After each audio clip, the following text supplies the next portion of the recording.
Kita tengok dia makan kenyang tu. Macam mana dia tengok kita makan kenyang masa kecil-kecil dulu.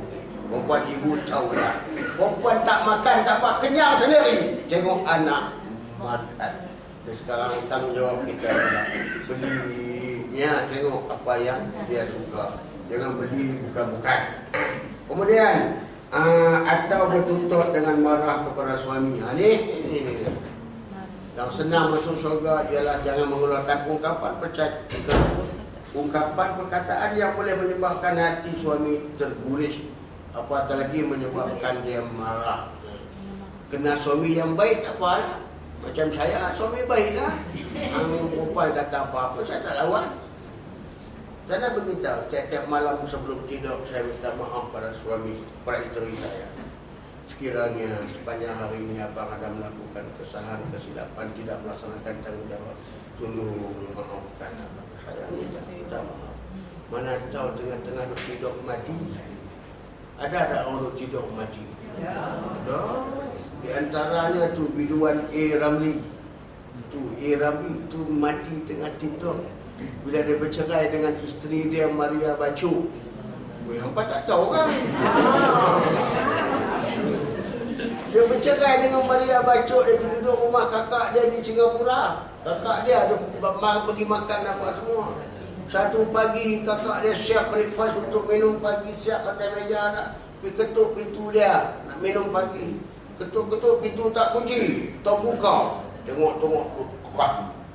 Dia rambi. Kuat. Kenapa mati pun tak tahu malam tu. Ni ada orang mati dalam tidur. Saya teringat sangat dengan Iramli ini pasal muka saya masa saya muda-muda. Saya tak nampak macam Iramli. Betul. Sebab tu saya ingat sangat. Jadi oleh sebab itu minta maaf. Ya apa salahnya? Mana tahu tidak tiba-tiba sebut. Walaupun sepatutnya perempuan kena minta maaf, isteri kena minta maaf pada suami, tapi saya takut saya gagal melaksanakan tugas. Orang lelaki jaga tugas. Sebab tu bila anak saya kahwin saja, sebelum kahwin saya minta maaf. Sekiranya ayah gagal melaksanakan tugas ayah sebagai satu orang bapa, tolong maafkan. Saya dua orang anak saya minta maaf. Dia dah kahwin tepat. Saya takut saya besok disoal oleh Allah melaksanakan tugas tanggungjawab sebagai satu orang bapa. Manalah kita tahu, begitulah juga orang yang bernama isteri minta maaflah kepada suami. Kalau suami maaf, selesai, habis hubungan ini. Jangan sampai ke tahap masam muka, mengeluarkan percakapan yang boleh tergoris hati suami. Jangan. Suami yang baik, suami yang penjaga, jangan tergoris hati isteri. Lepas tu kita dalam beberapa persoalan pun Islam membenarkan orang perempuan meminang laki-laki. Boleh. Tak boleh, tapi budaya orang Melayu ni puasa pelik. Perempuan boleh minang laki-laki. Khadijah minang Nabi.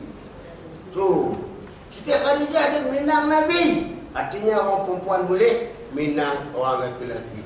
Sebab tu saya duk tunggu sekarang. Pun kalau ada.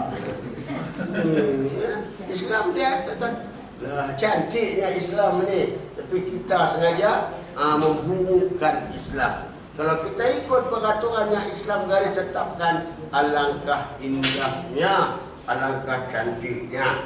Dan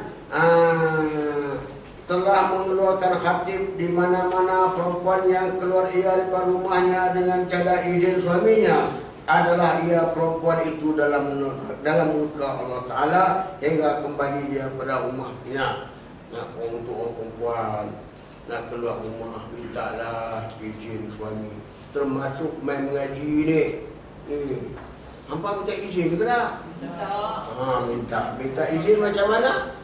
Ampun tuanku, sebab pakcik mohon diampun. Kena minta izin ni. Sebab tanggungjawab untuk menyampaikan ilmu kepada isteri adalah suami, bukan saya. Suami bertanggungjawab. Tapi kalau suami pun jenis demon, minta izin dekat dia, ya beta izinkan. Nak keluar rumah kena minta izin. Dalam situasi dan kondisi sekarang, kita ada anak-anak kelengkapan moden, gunakan telefon. Lepas mengaji ni nak pergi rumah kawan. Tadi minta izin main mengaji. Lepas mengaji nak pergi rumah kawan, call dia. Bagi tahu, ya, nak pergi mana-mana. Jangan membuta tulis senyap tanpa pengetahuan suami. Orang laki-laki ni pantang. Kalau isteri dia pergi mana-mana, dia tak tahu. Dia cukup geram tu. Apa, balik saya jaga. Kena yang baik macam saya, tak apa dah. Kena yang tak baik, dia lempang lah bermacam-macam. Tengok sahabat beberapa sebulan yang lepas, satu orang suami dia semelih isteri dia. Semelih macam ayam kena semelih tu, kelupuk. Orang, bukan binatang, dia semelih. Ni akhir zaman ini. Sebab tu nasihat saya para perempuan, balik sekali lagi tengok, kalau suami bawa barang, lari cepat-cepat. Macam tak pasal dia kena sebelah. Dalam murka Allah, mana kata Allah murka, Allah marah, maka tak selamatlah dia hidup ini. Kemudian atau hingga redha daripadanya oleh suaminya. Hingga kalaupun tak ada suami dia redha, maka oleh sebab tu perempuan dalam apa-apa nak buat pun hendaklah beritahu suami, minta keredaan daripadanya. Ya, pagi ini isteri saya nak keluar pergi pasar hari. Tadi saya nak bagi sini, dia beritahu dia nak pergi pasar hari. Saya suruh dah dijemput. Persoalannya beritahu. Saya ada di sini, dia ada di sana. Jangan sampai kepada tahap Allah murka kepada dia. Allah akan tutup kemurkaan ini apabila suami redha. Ya. Kemudian oleh sebab itulah dalam masalah pemilihan suami ini pun Islam membenarkan kita tengok beberapa cara nak pilih tu. Makan perempuan sekarang nak pilih menantu, kena tengok. Jangan silap pilih menantu dapat hantu. Silap-silap pilih menantu lah. Menantu laki-laki duduk sembang dengan mak mentua sambil isap rokok. Dia muih muka mak mentua, dia pening lah. Bukan mustahil perkara ini berlaku. Dia pakai selop pendek, duduk pada jalan ikut taman, ikut kampung. Mak mentua tengok, tu pula dia tak kerja apa. Bukan ada kerja apa. Wang win sana, wang win sini, wang perempuan sebagai mak mentua ni pening kepala ni, duk pikat karina menantu.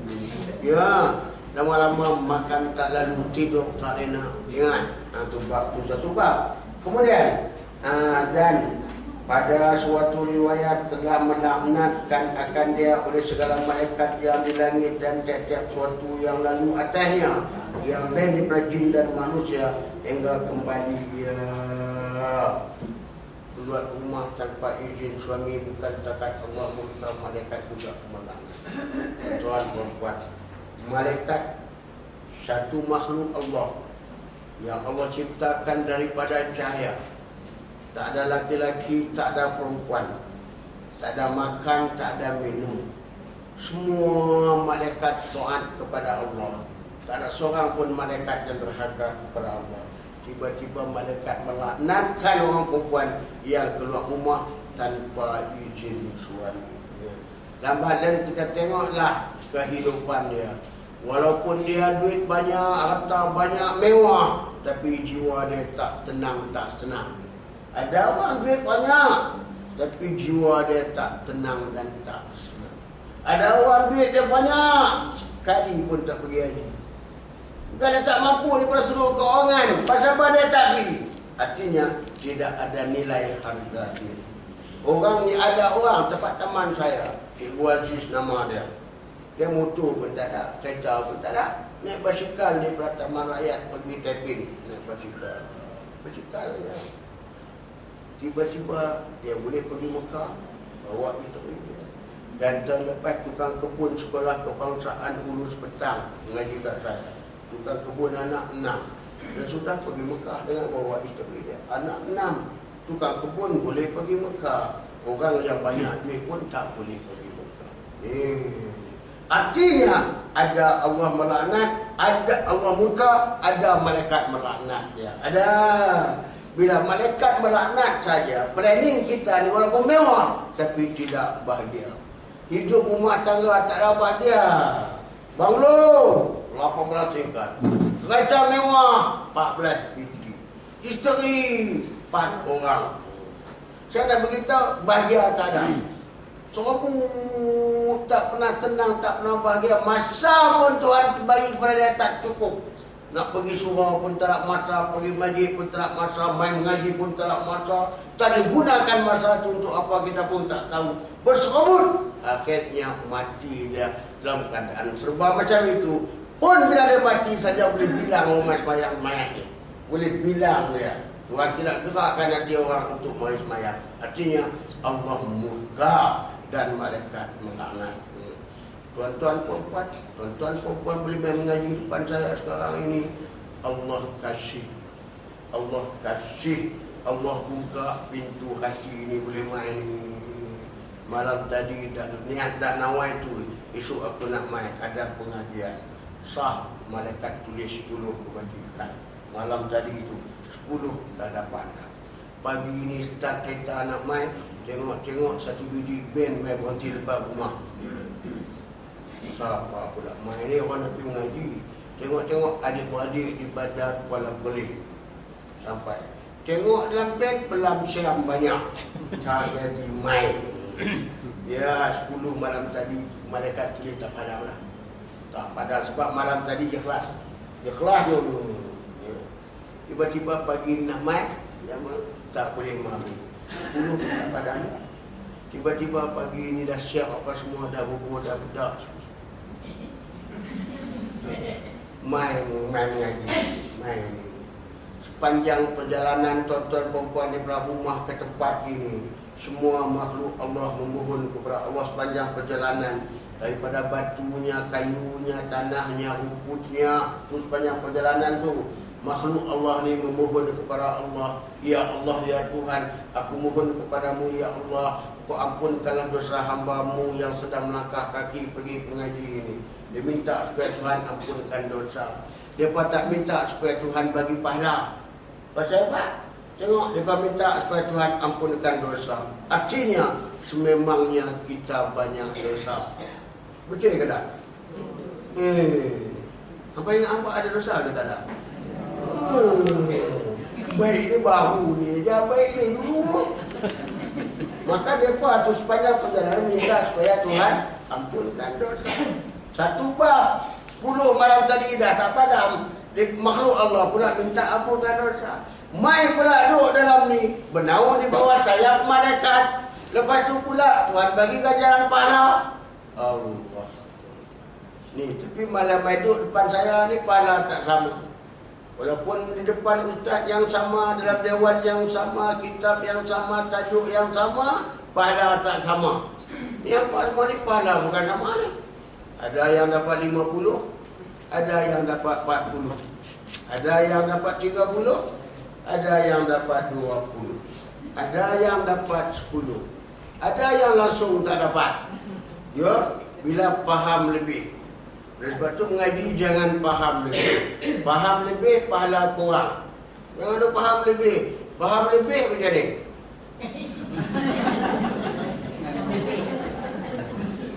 Itu pakai tak ada lah.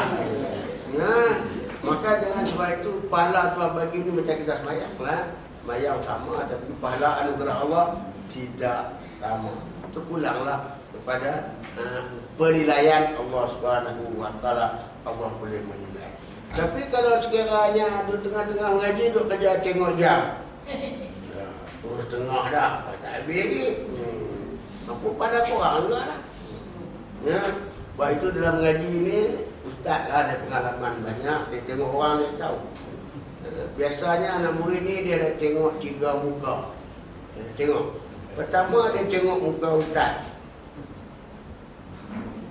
Tengok ustaz tak wabillahi taufik juga. Dia tengok yang kedua muka jam. Ustaz tak berhenti juga, dia tengok muka pintu. Dia kira nak pulang balik. Dia cari peluang aja. Tapi bukan sini lah tempat lain lah saya cerita ni. Tapi di sini pun insya-Allah sama juga. Jadi macam tu juga. Maka dengan sebab itu, kita tengok dekat sini pada satu riwayat telah melaknatkan akan dia oleh segala malaikat yang di langit dan tiada suatu yang lalu atasnya yang lain daripada jin dan manusia. Jin dan manusia kategori lain hingga kembali balik pada rumah, balik yang dia minta izin, tak minta izin tadi, dan telah mengeluarkan oleh Ahmad. Berhenti dekat itu dulu. InsyaAllah kita akan jumpa di masa-masa yang akan datang. Itu saja. Sebelum tutup ada apa-apa soalan?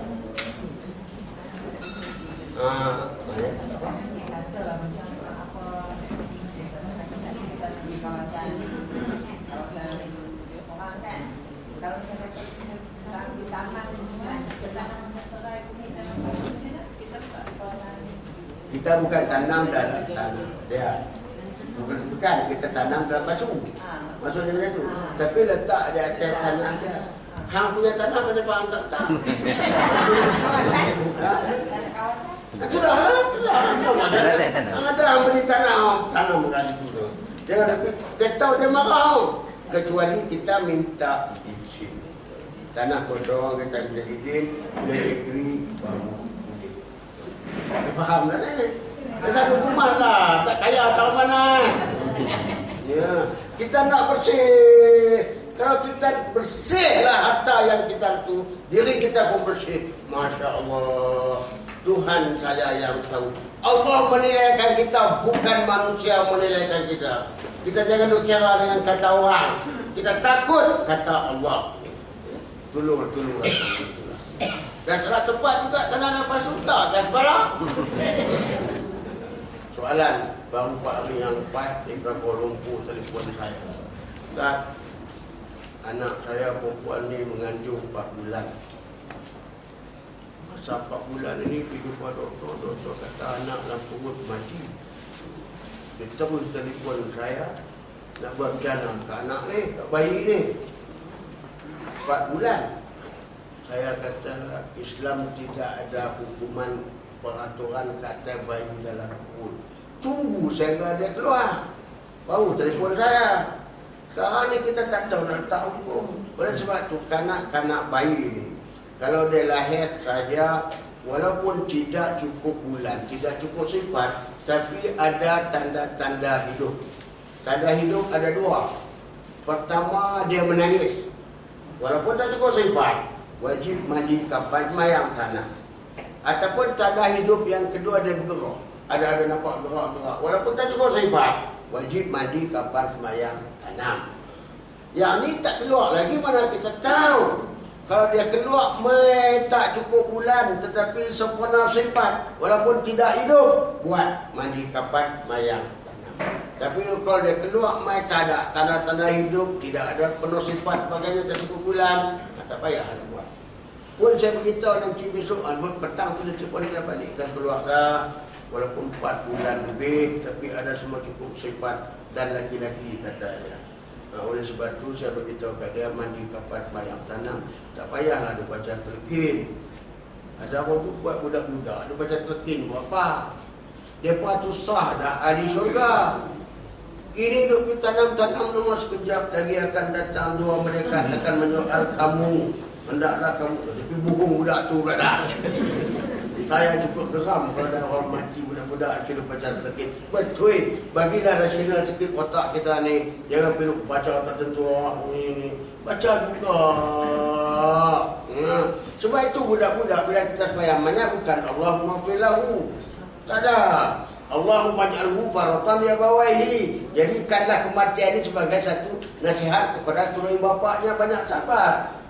Bukan Allahumma filahu, ya Allah ya Tuhan kau ampunkanlah dosanya. Mana dia ada dosa?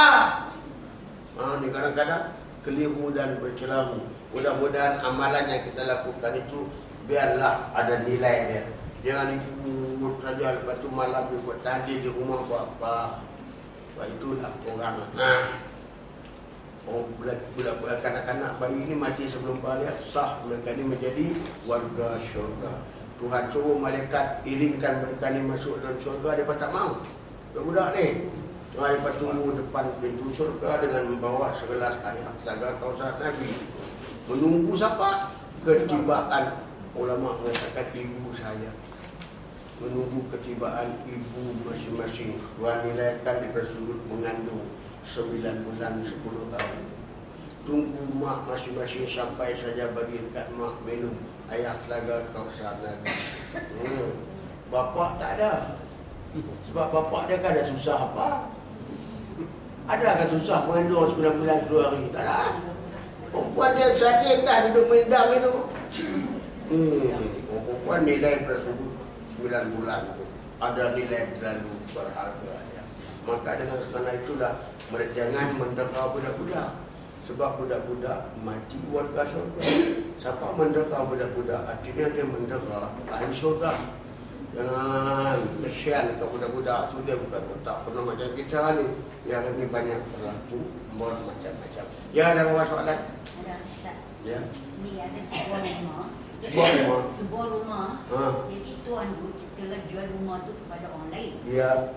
Kebetulan depan rumah tu tuan lama dulu dia dah tanam satu pokok nangka, kan? Jadi tuan lama dulu dia dah tanam pokok nangka depan rumah dulu lah, kan? Rumah tu telah dijual kepada orang lain. Jadi pokok nangka tu macam mana keadaan dia? Tuan rumah baru tu dia kata ni nak tebang pokok ni. Jadi dia ada hak lah, sebab dia beli rumah, dia bukan beli pokok kan. Dia beli rumah ni, pokok depan dia boleh ke dia ingat kita, dia kata dia nak potong tebang. Ini tanah, ini rumah. Dia jual rumah ini dengan tanah. Dengan tanah ke tak? Yalah, rumah atas tanah tu yang kecil. Jadi dia akan beli. Tak apalah, dia akan beli tadi dengan tanah ini. Pokok tadi dalam tanah ini. Luar. Tanah siapa yang kerajaan punya? Kerajaan ini sudah. Dia potong dia perbuatan dia adalah haram. Walaupun ini bukan hak tanah dia, bukan hak dia ni. Lebih kacau buat apa? Dia faham ni. Kita kira hak kita sudah. Jangan lebih kacau hak orang. Sebab itu duduk jalan kena tebang pokok rumah ke jalan mata. Hak orang jangan kacau. Walaupun di sebelah rumah. Jadi pokok tu kepunyaan sabar kalau macam tu, Ustaz. Fikir kau macam mana pokok? Tadi saya tanya lah, tak siapa hak kerajaan. Ni dia ada buah dah. Tak kira lah, buah ke tak buah lah hak orang. Dia ambil buah tu makan. Tak boleh. Dia macam ni, Ustaz. Dia ambil buah tu, dia makan. Lepas tu pula dia hantar satu biji kepada tuan rumah lama tu macam mana? Itu bukan hak tuan rumah lama. Haram lah orang tuan rumah. Tuan rumah tu pun sapu dia buat. Walaupun dia habis biji, dia ingat hak tuan rumah lah. Bukan hak dia. Hak kerajaan jangan duk kacau. Senang cakap hak orang jangan duk kacau. Kecuali kerajaan keluarkan kepada ini papan tanda, siapa nak ambil, siapa nak silakan, boleh kita ambil. Serupa juga dengan tanah wakaf punya dalam kubur, orang tanah buah-buah tu. Tanah wakaf tu. Dia ada penjaga kubur ataupun ahli kuasa yang menguruskan soal tanah kubur itu. Walaupun buah dekat tanah kubur tu banyak-banyak nak ambil, kena minta izin ni. Kepada ni pengurusan kuasa dia. Kalau banyak pengurusan dan kuasa dia jual buah apa semua, duit digunakan untuk tanah perkuburan. Bukan untuk dia. Tu. Kadang-kadang tanah wakaf kubur dia pergi sapu je buah. Buat balik main makan. Sebab itulah jadi tak ketahuan halal. Sekarang ni punca dia daripada masuk sumbat-sumbat yang orang haram lah. Senang cakap. Jelas tak? Dia faham tak? Ada apa-apa? Tuan-tuan apa boleh tanya sampai pukul 5. Ustaz, apa yang kena baca terqin tu kira dia dah balik lah. Ya, talqin ni pun kontroversi. Sebab dia yang wajib ke atas yang hidup terhadap yang mati cuma 4. Yang ni wajib. Mandi, Wajib. Kapan? Semayang, tanam, terkin tak ada. Lepas tanam pakai balik tak apa, sah dah. Tapi kita baca terkin ini berdasarkan kepada kata Nabi, laqinu mautakum, ajarlah kamu kepada mereka itu ketika nak mati dan telah mati. Maka sepatutnya terkin itu adalah bentuk mengajar. Sekejap lagi akan datang dua malaikat akan menyoal kamu, marah buka, kamu jawab sekali-kali. Ajar. Duk hidup ni pun ajar tak faham. Tak apa ada mati.